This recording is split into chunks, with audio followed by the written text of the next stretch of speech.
tout est pop.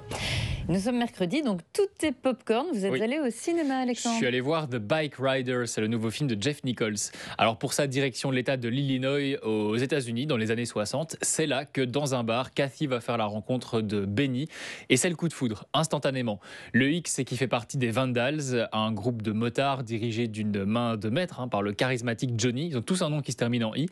Et très rapidement, il va se retrouver coincé entre son amour pour Kathy d'un côté et sa loyauté pour le gang de l'autre, et gang qui par ailleurs devient de plus en plus violent, mais là on en arrive au spoiler. Mais c'est assez classique au fond comme histoire. Oui, c'est vrai que c'est une construction scénaristique qu'on a l'habitude de voir, qui est vue et revue, mais j'y reviendrai peut-être un petit peu plus tard. Pour commencer par ce que j'ai aimé, je trouve que le film offre une bonne photographie de l'état de l'Amérique dans les années 60. Johnny, il incarne en quelque sorte ce rêve américain de liberté absolue, de biker, un peu le cliché. Et Benny, lui, c'est le gars sensible qui se fait rattraper par la réalité de la vie et qui montre un visage, qu'on va le voir, de plus en plus sombre. Puisqu'on parle des personnages, et vous le voyez si vous nous regardez sur LN24, les interprétations, les acteurs sont excellents.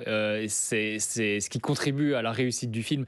Tom Hardy incarne le leader du gang avec beaucoup de fermeté. C'est un acteur que j'aime bien. Ouais, Il y a moi, je Austin l'adore. Butler qui joue un Benny absolument parfait, tout en nuances.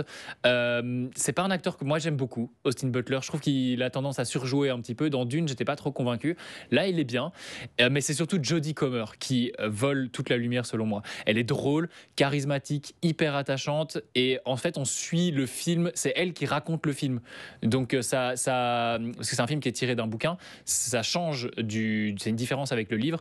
Et c'est une bonne idée parce que ça ajoute un petit peu de féminité. On voit ce gang d'un autre œil, c'est pas mal.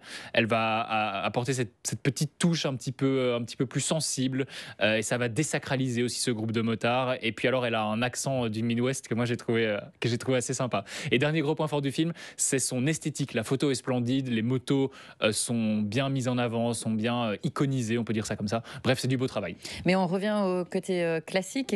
Qu'est-ce que vous avez à dire là-dessus? Ouais, pour moi, c'est peut-être le seul défaut du film avec son rythme qui est parfois un peu lent. En fait, le récit est très linéaire. On a l'impression d'avoir déjà vu ça et revu ça un milliard de fois. C'est le genre de film, s'il était sorti dans les années 90 ou 2000, ça aurait été Une nouveauté. voilà, limite une nouveauté. Mais bon, voilà, sortir en 2024, ouais, on commence à avoir l'habitude. Ça manque un petit peu de surprise, ça manque un petit peu de modernité, disons. Et est-ce qu'on va le voir du coup? Oui, on va quand même le voir. Ouais. C'est pas un gros défaut non plus. Moi, je suis pas un fan de moto et pourtant, j'ai pas vu le film passer et il dure quand même 2 heures. Donc, ça s'appelle The Bike Riders par Jeff Nichols. C'est au cinéma dès aujourd'hui. Bonne sortie ciné de cette semaine. Eh bien, écoutez, on sait ce qu'on va faire ce soir. Merci beaucoup, Alexandre. Avec plaisir. En plus, il va pas faire très beau.